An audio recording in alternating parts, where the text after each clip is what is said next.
Hey guys. When I was growing up, I never really had a lot of money, but I loved games with a great story. So I was always looking for great games on the cheap, and you'd be amazed of some of the things that are out there for less than $20. So I want to find the best game under $20, and this is my journey of giving that a shot. Every episode, I will look into a game I have found or a suggestion from a viewer to see if I can find a game under $20 that is perfect in every way. This episode, we're going to look at Disgaea 2. Disgaea is a Japanese role playing game with a subgenre being turn based tactical. There are anime themes to it, which can turn off some, but really, I think most people will really enjoy them. While the main game is older, the PC version has brought a few UI updates as well as some extra little stuff here and there, yet there is still the same sprite graphics everyone remembers. Despite the age, I still think that it's going to be pretty easy for most people to get into. I know that sometimes the older games get a little difficult, but honestly, the sprite and anime graphics are a little bit more timeless than something like GoldenEye, where they were trying to be realistic and then it just got aged very quickly. However, the graphics are still pretty old, and I'm probably going to give it about a 5 out of 10 in terms of the graphics, just because it is aging. The game came out something like 10 years ago. But the gameplay is why I really want to bring up this game. It's the most interesting part. While in this video I was struggling with a mouse, I normally play Disgaea games with a controller and haven't quite gotten used to the mouse as I came back to this game after not playing it for a little bit, and I've been playing Disgaea 5 on the Switch, so I probably needed to plug in a controller and play it that way. You can definitely get used to the mouse and keyboard. Disgaea franchise has some of the best gameplay purely because they were all they essentially shove all of your favorite tactics games into one. You get the unique characters and weapons from Fire Emblem games, the unique spells from Final Fantasy Tactics, as well as abilities that make unit characters and many of the. I mean, here's the thing: you can make any character you want without needing to be one of the story characters, as well as you can defeat a monster and then make that monster on your team. For example, you fight a cool dragon and you're like, man, that dragon was awesome. In Fire Emblem, you just go, okay, cool. But in this game, you can defeat a dragon and be like, I want that dragon on my team. And after you defeat the dragon, you can usually go back and make that dragon as a character. Each map has special tiles called geopanels, which can either assist you or they can make each map more difficult, which makes it so you might need to use your army in a creative way to solve these puzzles. A team of mages might find a map with no move tiles, tiles that make it to where you can't move around, and they might find this map really easy to just poke down all the enemies because the enemies can't move around either. However, on a map that is constantly healing up everyone, the mages might find that map a little bit more challenging because they can't poke people down. They have to be able to either one-shot them through the healing or be able to flip them off of those tiles, which melee heroes are usually much better at doing throw commands.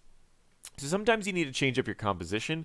Sometimes you just need to find creative ways to use your composition that you're already using.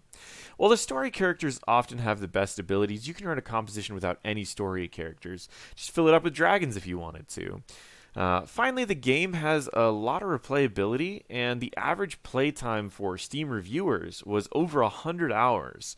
When the campaign honestly only lasts about 30 to 40 hours, this just means that there's a lot of extra things you can do. There's side bosses, there's other events, or you could simply just go into the item world, which is a procedurally generated world that allows you to upgrade your items by fighting through challenging maps that get stronger based on the power of the item you're trying to upgrade.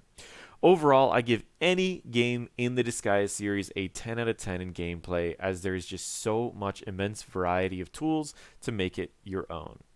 So Paradox, why did you choose Disgaea 2 over Disgaea 1? Both are $20 on the PC right now. Well, the story is the main reason. Well, don't get me wrong, Disgaea 1 had a pretty great story. The second one did something amazing. It found a way to take characters you didn't really like in the beginning and make them grow on you as they also grew on their own. To give you a quick, mostly spoiler-free take on the story, it's about a guy named Adele who lives in a netherworld, which is slowly being corrupted. Every human's being turned into a demon, except for him. And Every day that they're a demon, they become more and more evil. Him and his family decide to find a way to stop the corruption, and they believe that the way to do this is by killing the Overlord who's controlling it and the Overlord who's corrupting everyone.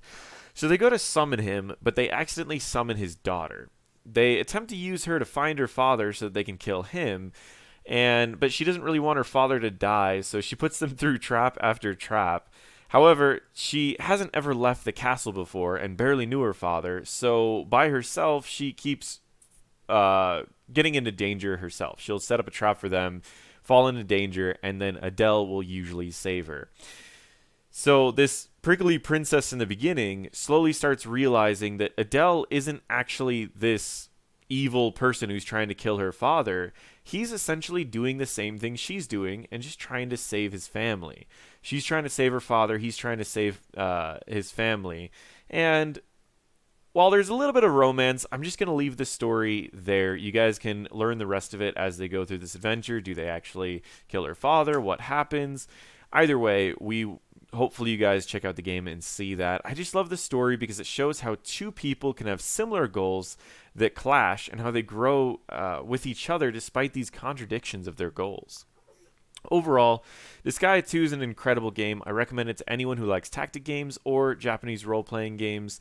However, in my journey to find the best role-playing game under $20, I will have to continue it, as this game is great, but it isn't the best. I can safely give this game an 8.5 out of 10, with the graphics holding it back probably the most, as well as the story is honestly amazing. It is not mind-blowing.